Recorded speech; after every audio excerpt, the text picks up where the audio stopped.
Il y a environ 6000 ans, au cours de la période post-glaciaire, la mer est montée et a séparé l'île de Jersey du continent européen. C'est à la même époque que les habitants de l'île ont érigé des menhirs orientés vers le soleil.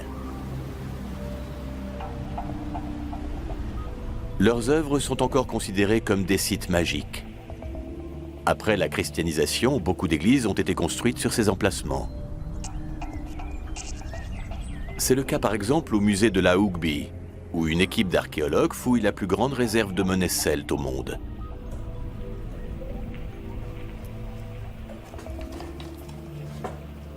Des pièces de monnaie, des bijoux et autres artefacts ont déjà été découverts et classifiés.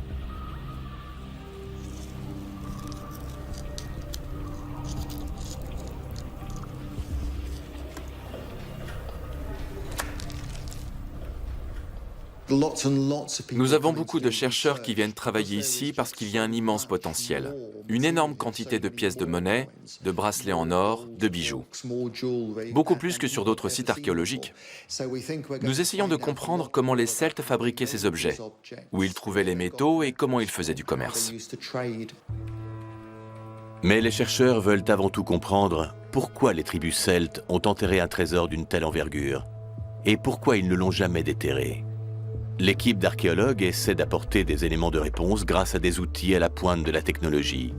Ils consignent la position de chaque pièce trouvée pour les recherches futures.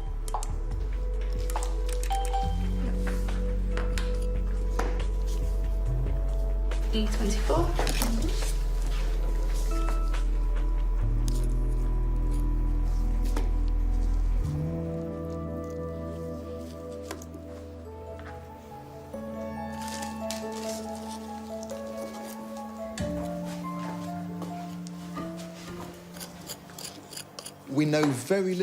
Nous sommes en train de découvrir les premiers sites où les Celtes se sont établis sur l'île de Jersey.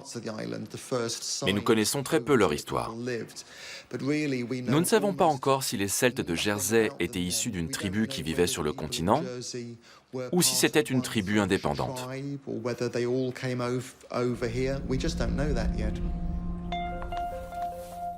Les chercheurs ont découvert l'existence d'autres trésors plus petits sur l'île de Jersey. Les Celtes les auraient-ils laissés volontairement enfouis?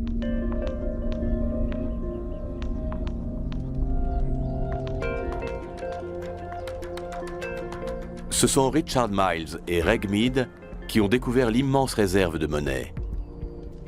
Reg avait suivi les indications d'une vieille dame qui se rappelait avoir trouvé une pièce de monnaie par hasard quand elle était enfant.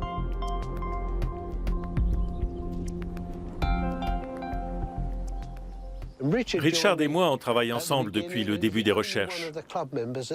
Il est le seul membre du club qui a persévéré avec moi. Et un beau matin, c'était en janvier, il a poussé un grand cri. Nous avions trouvé la première pièce.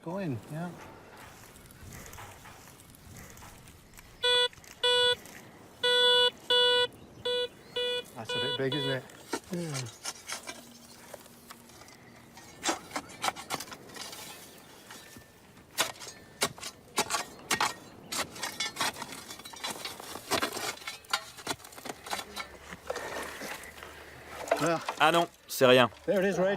Fausse alerte, on continue.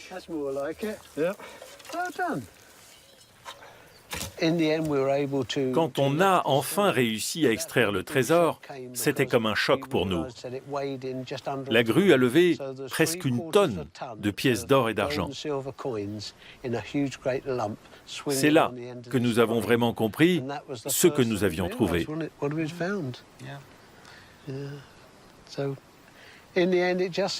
C'était il y a 4 ans, et depuis on n'arrête plus de faire des découvertes. C'est Noël tous les jours.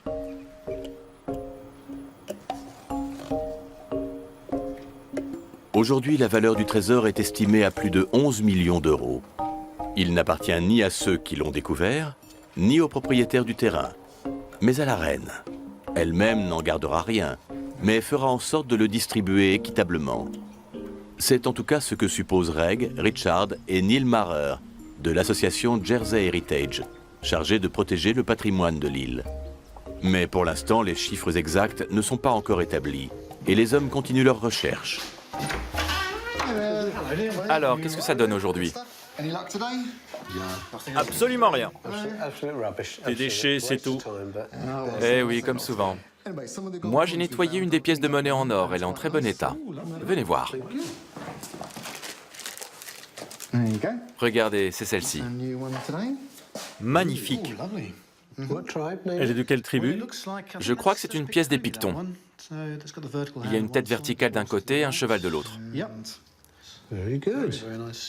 Dommage qu'on n'en ait pas trouvé aujourd'hui. Oui, dommage. Elle est superbe.